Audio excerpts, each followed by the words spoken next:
우리 주님의 은혜와 평강이 이 시간 하나님께 영과 진리로 예배하는 모든 성도님들께 넘치기를 바랍니다. 킹덤 오브 헤븐이라고 하는 영화가 있습니다. 리들리 스콧 감독이 2005년에 만든 영화로 12세기 십자군 전쟁에 관한 것입니다. 이슬람의 지도자 살라딘에 의해서 예루살렘이 정복당하는 이야기인데, 주인공은 이 예루살렘이 정복되는 당시에 예루살렘을 마지막까지 지켜내서 결국은 예루살렘 안에 있었던 기독교인들을 무사히 구해냈던 이 발리앙이라고 하는 사람입니다. 이 영화를 개봉 당시에 극장에서 제가 봤는데 한 3시간 정도 되는 아주 긴 영화예요. 기독교인들과 이슬람인들이 예루살렘을 두고 싸우는 이야기. 이것은 이제 지금까지도 이어지고 있는 일이기 때문에 참 많은 생각을 하게 하는 그러한 아주 잘 만들어진 명작입니다. 이 영화의 마지막 장면, 전쟁이 끝나고 살라딘과 발리앙이 최후 협상을 하는 바로 그 장면을 보면은요, 최후 협상을 하고 그렇게 전쟁이 끝나고 그 둘이 헤어지는 순간에 이 발리앙이 살라딘에게 질문을 합니다. 예루살렘은 어떤 곳입니까? 이렇게 물어요. 그때가 이제 십자군 전쟁이 200년이나 지속이 되어졌던 바로 그런 시기거든요. 이 200년이나 지속된 십자군 전쟁에 대한 물음이기도 합니다. 예루살렘이 무엇이기에 이토록 피 흘려 싸우느냐라는 것이죠. 이 질문에 이 살라딘은 nothing이라고 말합니다. nothing. 아무것도 아니라는 겁니다. 근데 아무것도 아닌 것을 왜 그렇게 피 흘려 차지하려고 싸울까요? 근데 사실 이 살라딘의 말이 맞습니다. nothing입니다. 아무것도 아닙니다. 예루살렘은 아무것도 아닙니다. 땅이 무슨 의미가 있겠습니까? 그런데 예루살렘이 천하의 명당이어서 이 지구상의 가장 뛰어난 명당이라 그 땅을 차지하기만 하면 천대만대의 복을 받는 것이겠습니까? 만약 그렇다고 했으면 이스라엘 사람들이 가장 복을 받았어야죠. 그 땅을 차지해서 그 땅에서 살았으니까요.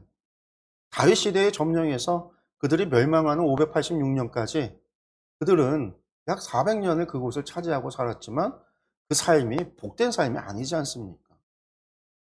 그러면 그 땅에서 살기만 하면 구원을 받는 것일까요? 그것도 그렇지 않습니다. 그 땅에 살았던 그들 결국은 다 멸망받고 바벨론의 포로로 가고 끔찍한 일들을 겪으며 살았습니다. 그렇지도 않다라는 거죠. 그런데 땅이 복을 주는 것도, 땅이 구원을 주는 것도 아닙니다. 하나님께서 복을 주시는 것이. 하나님께서 우리를 구원하여 주시는 겁니다. 그렇게 약속의 땅도 마찬가지입니다. 약속의 땅이라는 것이 그 땅에 들어가서 그 땅을 차지하기만 하면 만사가 끝이 아닙니다. 복이 물밀듯 들어오는 것도 아닙니다. 그 땅에 살기만 하면 복을 받는 것이 아니라 하나님의 말씀대로 살 때에 복을 받는 겁니다. 그 땅이 젖과 꿀이 흐르는 땅이라고 하지만 실제 약속의 땅은요, 전혀 젖과 꿀이 흐르는 땅이 아닙니다. 그 땅은 물이 풍족한 땅도 아닙니다. 땅이 기름지지도 않았습니다. 넓은 평야가 있어서 농사짓기에 좋은 곳도 아닙니다. 예전에 박정희 대통령 때였는지 기억이 정확하지 않은데 예전에 들은 이야기예요. 제가 중학교 때 사회 선생님한테 들었던 이야기인데 아마 이제 새마을 운동 때 이야기를 하면서 하셨던 말씀인 것 같아요. 그때 우리나라를 좀 잘 살게 하기 위해서 세계 여러 나라의 발전 모델을 찾았습니다. 그렇게 찾은 곳이 이스라엘입니다. 그래서 이스라엘의 학자들을 초청을 해서는 우리나라를 어떻게 하면 잘 살 수 있게 할 수 있는지, 어떻게 하면 발전시킬 수 있는지를 자문을 구했습니다. 근데 이 이스라엘 사람들이요, 우리나라에 와서 우리나라를 둘러보고서 한 말이 있다고 합니다. 무슨 말이냐면요. 이렇게 좋은 땅에서 이렇게 못 사는 것이 기적이다. 이런 말을 했대요. 그렇습니다. 이스라엘, 그 사람들이 왜 그런 얘기를 하냐면, 그 사람들이 사는 이스라엘 땅은요, 정말 좋지 않은 땅이에요. 안 좋은 땅이라고. 그 땅에 비하면요, 우리나라는요, 정말 살기 좋은 땅입니다.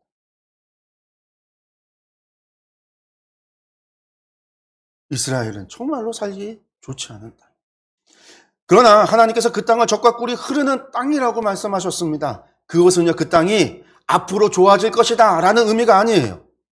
하나님께서 그 땅에 사는 이들에게, 당신의 백성들에게 복을 주실 것이다 라는 의미입니다. 그러면 좋지 않은 땅, 이스라엘과 같이 광야 많은 그 땅, 아무 쓸데없는 그런 땅, 그 땅에 산다 할지라도 젖과 꿀이 흐르는 땅이 되어진다라는 이야기인 거죠. 여러분들, 중요한 것은 땅이 아닙니다. 하나님의 말씀에 순종하며 하나님의 거룩한 백성으로 사는 것, 이것이 중요합니다. 그렇게 땅은 사실 nothing입니다. 아무것도 아닌 겁니다. 중요한 것은 하나님의 거룩한 백성으로 하나님의 말씀에 순종하며 하나님과 함께 살아가는 것에 있습니다. 성도 여러분, 오늘 말씀은 그 약속의 땅의 경계에 대한, 그 약속의 땅이 어디까지인지 동서사방의 경계를 알려주시고, 또 그 땅을 제비 뽑아 나누어 가질 때 그것을 책임질 대표들을 세우는 것에 관한 말씀입니다. 하나님께서 경계를 나누시고 대표를 세우시는 이유가 무엇일까요? 우리 땅도 아니고 내 땅도 아닌 땅, 나와는 상관없다, 이것이 아닙니다. 여러분들, 여기에서는요, 땅이 중요한 것이 아니라 그 땅을 통해서 나타내시는 하나님의 뜻이 중요하고 하나님의 마음이 중요합니다. 그 하나님의 마음은 오늘 우리에게도 동일하게 이어지고 있기 때문입니다. 오늘 말씀을 통해서 우리가 주 안에서 강건해지며 하나님의 거룩한 백성으로 살아가길 원하시는 하나님의 그 거룩한 뜻을 깨달아 하는 그러한 시간이 되기를 간절히 소망합니다. 우리 오늘 말씀을 보면은요, 오늘 말씀 가운데 전체 서론에 해당하는 부분이 있습니다. 그것이 1절과 2절의 말씀입니다. 1절과 2절 말씀 한번 다시 볼까요? 주님께서 모세에게 말씀하셨다. 이스라엘 자손에게 명하여라. 그들에게 다음과 같이 말하여라.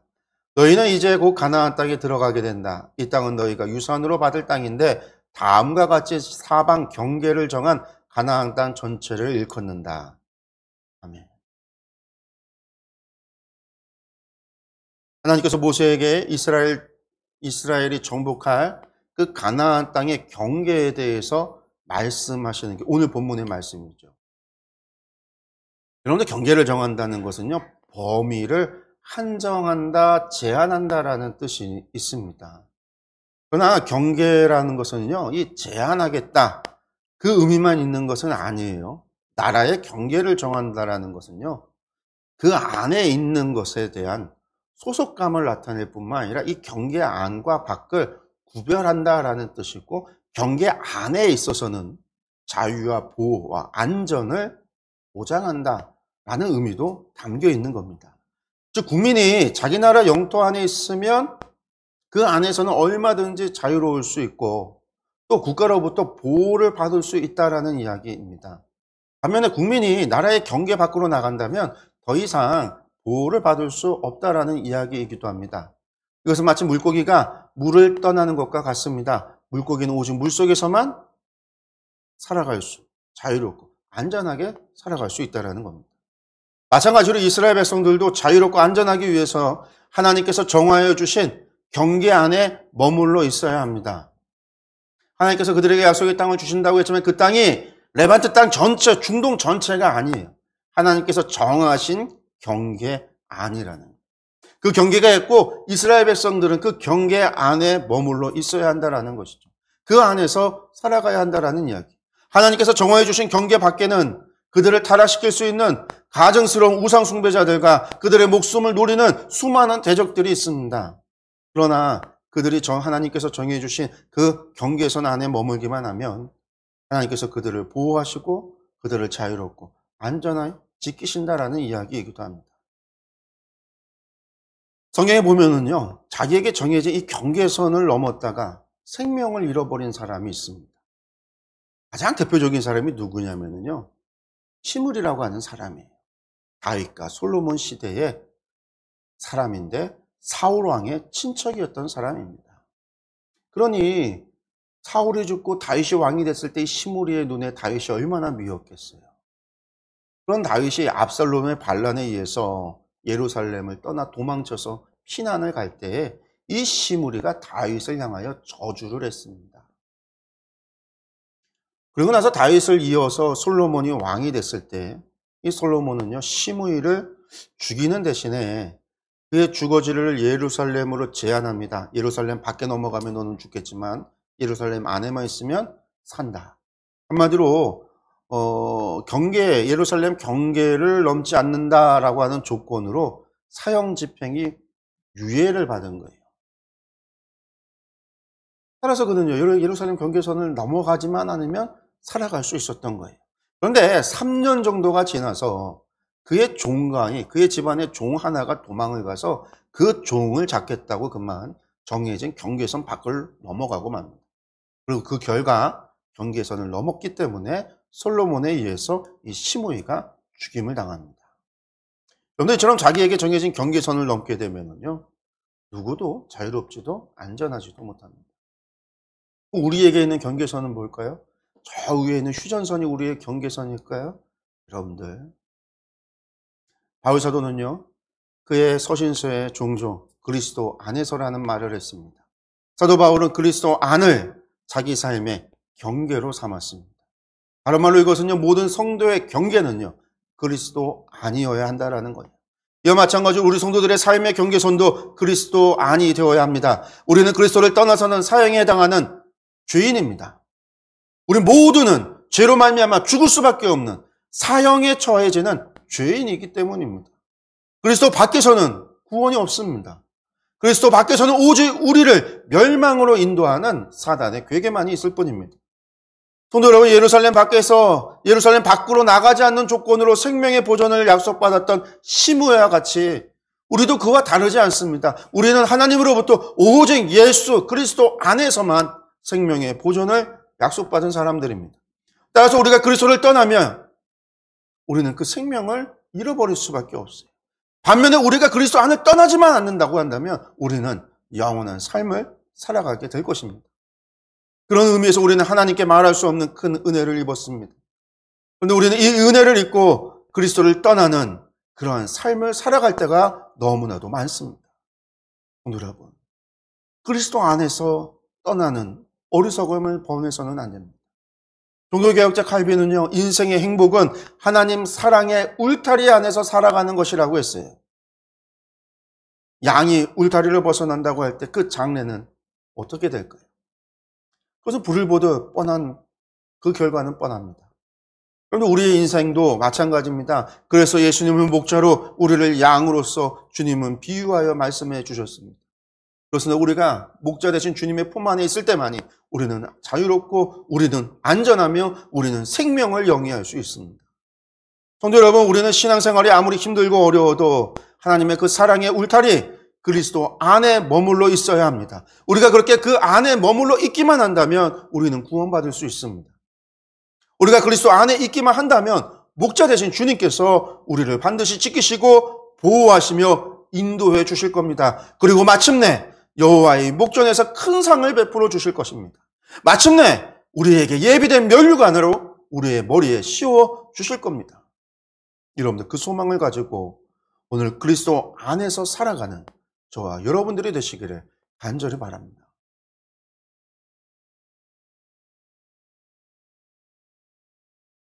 2절에서 말씀하셨다시피 사방 경계다라고 하셨던 그 경계에 관한 것이 3절에서 12절까지 구체적으로 기록이 되어져 있어요. 사실 이 지명들이 고대 때 기록된 말씀들이기 때문에 정확히 여기가 어딘가라고 하는 것에 있어서는요, 사람들마다 좀 차이가 있어요.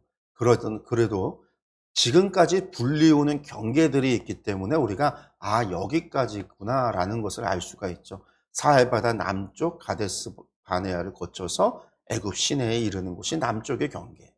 좌편은 대지중해 해안선의 경계. 북쪽은 헐몬산을 기준으로 해서 경계가 되어지고 동쪽은 요단강 골짜기가 경계가 되는구나. 이처럼 광야와 바다와 산과 골짜기를 기준으로 해서 사방에 경계를 주신 것입니다.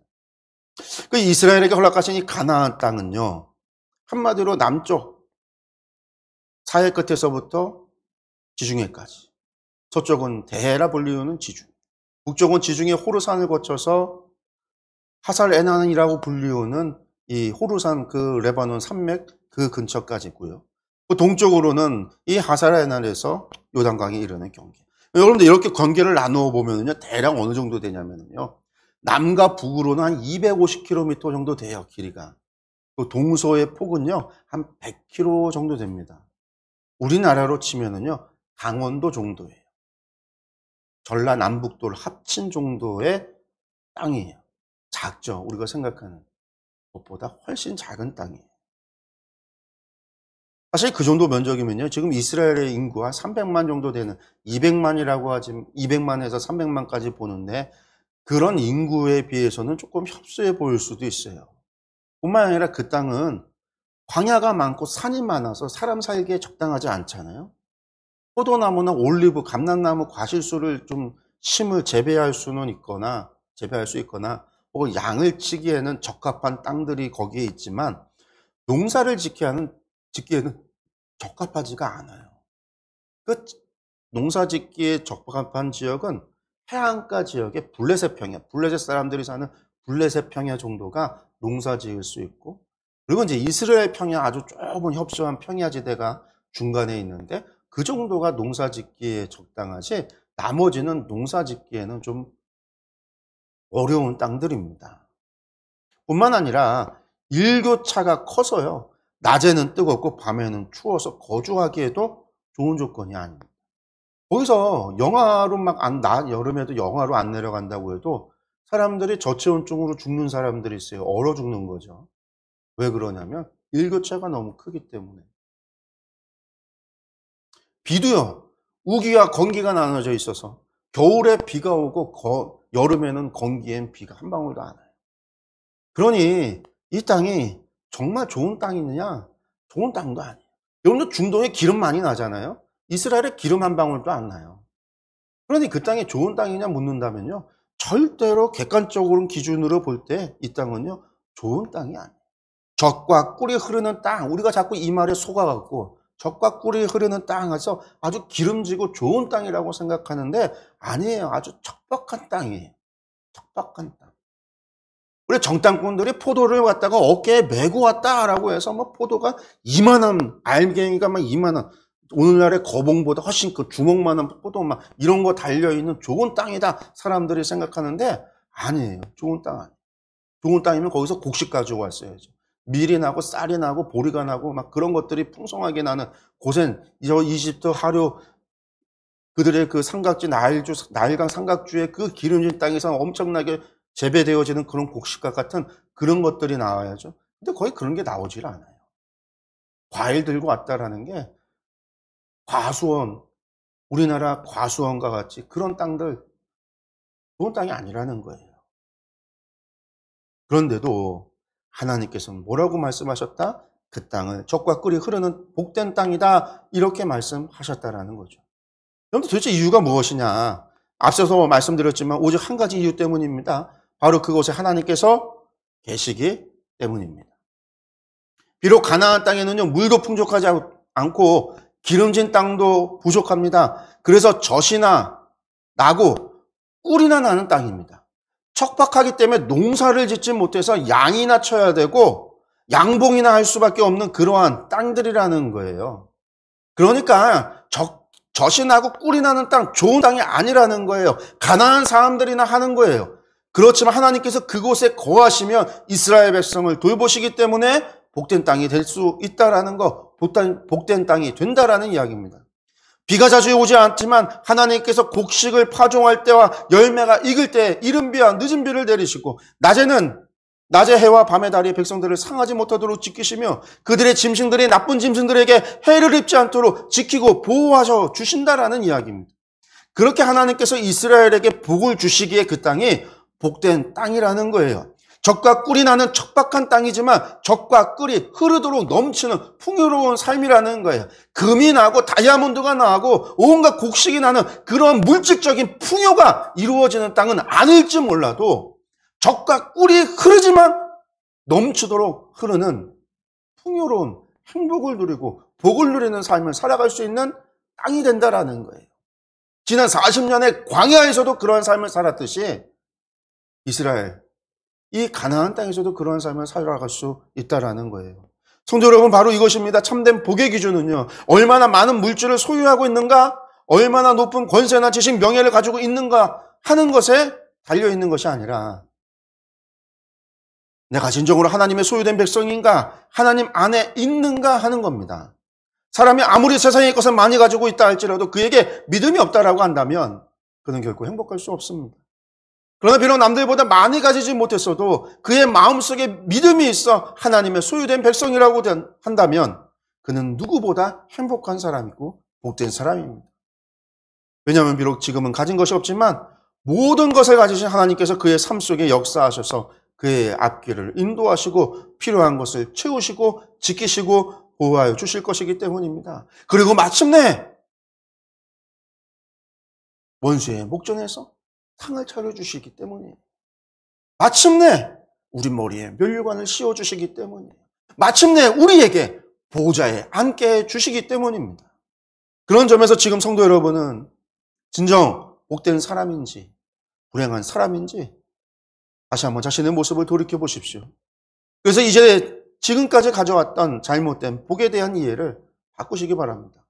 세상 사람들처럼 허무한 물질과 명예와 권세를 복으로 생각하는 그런 어리석은 자리에서 벗어나시기 바랍니다. 진정한 복이란 그런 없어질 허무한 것들이 아니라 영원하신 하나님의 소유가 되는 겁니다. 진정 여러분은 이 진리를 깨달아 이제부터는 이 세상의 모든 것을 잃어버린다 할지라도 결코 믿음만은 잃어버리지 않고 그 마음에 항상 믿음을 간직함으로 때를 따라 돕는 은혜와 날마다 보호 인도해 주신 하나님의 손길을 경험하며 살아가는 그러한 참된 복의 소유자가 되시기를 간절히 축원합니다. 우리가 하나님께서 경계를 두시는 것에 대해서 또 생각해야 할 것이 있습니다. 여러분들 그것은 경계라는 것은 구분의 의미가 있기 때문입니다. 그래서 하나님께서 이처럼 경계를 두시는 이유는요, 이스라엘 백성들을 보호하시려는 의도도 있지만 또 다른 의미로는 경계를 두어 이웃과 이방인들과 교류하지 않도록 그들을 닮지 말라라는 뜻도 있습니다. 즉 구별의 뜻이 포함되어 있는 겁니다. 그렇습니다. 여러분들 구별입니다. 여러분들 구별이라는 말은 히브리어 카다시를 번역한 것인데 이 카다시를 다른 말이 거룩이기도 합니다. 즉 성경에서는 거룩과 구별이 같은 의미입니다. 거룩의 의미가 구별한다라는 거예요. 그래서 하나님께서 경계를 두는 것은 이스라엘을 거룩하게 구별하기 위함입니다. 이방 나라, 세상 나라와 구별된 거룩한 나라를 세우시기 위함입니다. 그렇게 이스라엘은 내부적으로는 가나안 땅에 살던 원주민들을 다 쫓아내고 그들이 섬겼던 우상을 다 깨뜨리고 그들의 산당을 다 허물어 버려야 했습니다. 그리고 외부적으로는 우상을 섬기는 이방 민족의 접근을 경계하고 그들을 허락하지 않으며 거룩한 민족으로서 그 의의를 지키며 살아가야만 하는 겁니다. 이것이 경계를 세우신 하나님의 뜻입니다. 여러분들 이스라엘 백성들은 애굽에서 이집트에서 430년을 살았습니다. 그들이 그 430년 동안 이집트에서 살면서요, 이집트인들의 풍습과 문화와 종교를 보고 배우고 있겠습니다. 여러분들 그러한 특징이 잘 나타났던 것이 바로 시내산에서 벌어졌던 아론의 금송아지 사건입니다. 모세가 시내산에 올라 40일간 내려오지 않자 사람들이 모세가 죽은 것으로 생각을 했죠. 그래서 그들은 아론을 찾아가서는 자신들을 애굽에서 이끌어낸 신을 만들어 달라고 요구를 합니다. 그런데 이때 아론이요, 그들의 요구를 따라서 그들에게 금붙이들을 모아서 만든 것이 금송아지였습니다. 여러분들 아론은 금송아지를 만들어서 그것을 가리켜서 자신들을 인도해낸 이집트에서 인도한 하나님이다라고 이야기합니다. 여러분들 이때 아론이 만들어낸 이 금송아지가요, 아론의 창작물이 아니에요. 이스라엘 사람들이 만들어내고 고안해낸 창작물이 아닙니다. 여러분들 이집트에는 소의 형상을 가진 우상이 둘이 있어요. 그 중에 하나, 이스라엘 사람들이 살던 이 고센 땅에서는 하토르라고 하는 암소신을 섬겼습니다. 이 암소신이 뭐냐면은요, 이집트 벽화 같은데 그림을 보면은요, 몸은 여자 몸인데 얼굴은 암소 머리를 하고 있는 신이 있어요. 이 신이 여신이 다산과 풍요, 행복을 상징하는 신인데 또 하는 일이 있습니다. 그게 뭐냐면 죽은 자들을 저승으로 인도하는 신이에요. 저승으로 인도하는 신. 430년 동안 이스라엘 백성들도 이집트에서 이 이집트 사람들이 핫토르를 섬기는 것을 보고 배운 겁니다. 그래서 이스라엘 사람들이 아론이요, 그 핫토르를 만들어 놓고는 이것이 우리를 이집트에서 인도해낸 하나님이다라고 이야기를 한 거예요. 여러분들, 그들이 하나님을 섬기겠다고 이집트를 탈출하여 광야에 나왔지만 여전히 그들의 마음에는요, 그들의 머릿속에는요, 그들의 생각에는요, 이집트의 우상이 이집트에서의 살던 그들의 습관과 풍습과 문화와 종교가 새겨져 있었던 겁니다. 그렇습니다. 이스라엘 사람들이 하나님의 거룩한 백성으로 살아가려면 땅의 경계만 지킬 것이 아니라 마음도 지키고 생각도 지키고 풍습도 지키고 문화도 지키고 삶도 지켜야 합니다. 그렇게 해야만 하나님만 섬기며 하나님의 거룩한 백성으로 살아갈 수 있는 겁니다. 하나님이 정하신 말씀 따라서 살아감으로 그들을 하나님 나라의 거룩한 백성의 풍습과 거룩한 백성의 문화와 거룩한 백성으로서 하나님을 섬기는 종교와 이것으로 세상과 구별된 하나님의 나라, 하나님의 거룩한 백성을 지키고 세워나가야 했다라는 겁니다. 그러나 결국에 이스라엘 백성은요, 이것을 지키지 못하고 그 경계가 허물어지고 이방 민족의 우상을 수입하고 문화를 수입하고 풍습을 수입해서 결국은 멸망에 이르게 됩니다. 성도 여러분, 거룩이란 구별에서 시작하는 겁니다. 거룩은 구별입니다. 마음의 경계를 두어 하나님께서 기뻐하시는 것이 무엇인지를 지켜내는 것이 거룩입니다. 하나님께서 거룩하라 우리에게 명하신 것은 세상에서 구별되어 거룩하신 하나님의 소유된 거룩한 백성으로 살아가라는 말씀입니다. 성도인 우리를 향하여 택하신 족속의 왕 같은 제사장들이요 거룩한 나라요 그의 소유가 된 백성이라 했습니다. 여러분들, 이것은 단순히 구원받은 자가 되고 하나님의 자녀가 되고 하늘의 권세가 주어졌다라는 것을 의미하는 것이 아닙니다. 그것만 의미하는 것이 아니라 성도는 바로 세상과 구별되어야 한다라는 의미가 담겨 있습니다. 그렇습니다. 우리는 무엇보다 세상과 구별되어야 합니다. 세상의 물질주의를 배격하고 하나님을 가장 소중히 여기는 성경적인 가치관을 가져야 하고 오직 육체의 정욕과 쾌락을 삶의 가장 큰 기쁨으로 여기는 쾌락주의를 배격해야 합니다. 오직 하나님을 섬기고 하나님과의 교제 속에서 가장 큰 삶의 기쁨을 발견하는 성도가 되어야 한다라는 겁니다. 나아가 하나님보다 더 귀하게 여기고 소중히 여기는 모든 것을 우상으로 여기고 그 모든 우상을 깨뜨리고 헐어버려야 합니다. 그것이야말로 세상에서 구별된 거룩한 성도의 삶입니다. 그러한 삶을 하나님께서 기뻐하시고 하나님께서 원하십니다. 사랑하는 성도 여러분, 우리 거룩한 백성, 거룩한 성도로 살아가는 우리 충주토교회와 저와 여러분이 되기를 간절히 원합니다. 13절과 15절의 말씀은요, 요단 동편 땅을 분배받은 루벤 자손과 갓 자손과 므낫세 반쪽 지파에 관해서 언급하고 있습니다. 여러분들, 이들은 이제 그 경계 안에 들어갈 수가 없잖아요. 이미 요단강 동편에서 기업으로 받았으니까요. 그래서 이 3절에서 12절의 말씀을 보면 경계 구역 안에, 그런데 요단 동편 땅이 포함되어 있지 않아요. 그 땅을 기업으로 삼았으면 그 땅도 하나님의 경계 안에 포함이 돼야 되는데 하나님 거기 포함시키지 않아요. 요단까지라고 말하고 있어요. 아니, 왜 이렇게 표현하고 있는 걸까요, 여러분들? 근데 그것은요, 그 땅은 하나님께서 약속하신 땅이 아니라는 거죠. 여러분들, 그것을 다시 한번 분명하게 말씀하고 계시는 거예요.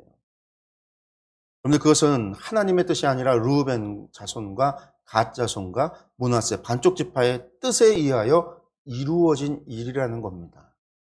하나님은 이것을 다시 한번 언급함으로 요단 동편 땅 분배에 대한 하나님의 뜻을 밝히고 있습니다. 그런데 성도 여러분, 이 요단 동편 땅에 대한 이야기는요, 앞서 32장에서 이미 언급한 바가 있습니다.